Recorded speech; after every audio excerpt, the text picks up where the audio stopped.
Então, agora tendo essa definição, vamos calcular a acumulada, ou melhor, a densidade, para alguns exemplos que a gente viu na aula passada.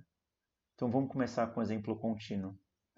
Um dos exemplos contínuos que a gente viu na aula passada era justamente essa acumulada que a gente tinha aqui para o vetor x1, x2, em que a gente tinha que a acumulada dá o mínimo entre x1 e 1, vezes o mínimo entre x2 e 1, vezes a indicadora que x1 é maior que 0 e x2 é maior que 0. A gente pode usar a definição da densidade para a gente calcular a densidade exatamente nesse caso aqui. Então vamos lá para a lousa para calcular. Como que a gente faz? Bem, a gente sabe que a densidade, o f de x1, x2, ele é simplesmente a derivada, né, da acumulada.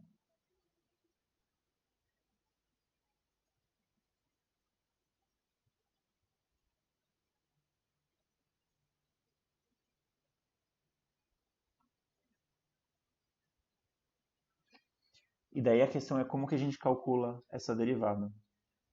Bem, vamos lembrar que nesse exemplo aqui, a acumulada que a gente está usando é o quê?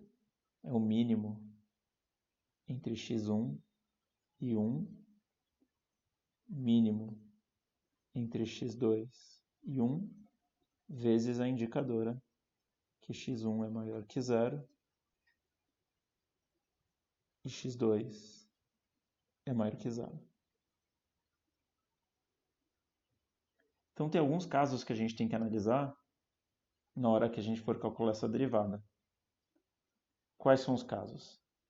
Bem, um dos casos acontece quando o x1 é menor do que 0 ou o x2 é menor do que 0. Nesses casos, a nossa função é simplesmente uma constante igual a 0. Então, se a gente tirar a derivada dessa constante igual a 0, vai dar 0. Né? Então, isso vai dar 0. Quer dizer, eu estou continuando aqui.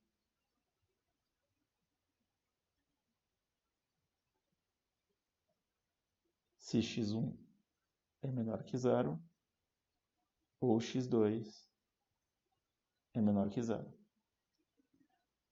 Também, se o x1 for maior que 1, ou o x2 for maior que 1, bem, nesse caso aqui está faltando um x2 aqui, né? Ou x2 for maior que 1, daí a gente vai ter simplesmente uma função constante que é igual a 1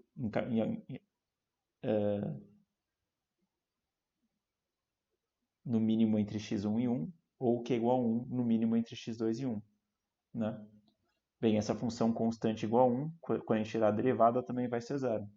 Então isso aqui vai dar 0 se x1 é maior que 1, ou x2 é maior que 1. E daí então agora resta a gente estudar o caso em que o x1 está entre 0 e 1 e o x2 está entre 0 e 1. Nesse caso, nota que a nossa acumulada está dando simplesmente x1 vezes x2. Então, se a gente tira a derivada de x1 vezes x2 em relação a x1 e x2, vai dar simplesmente 1. Então, a gente vai ter que isso vai dar 1.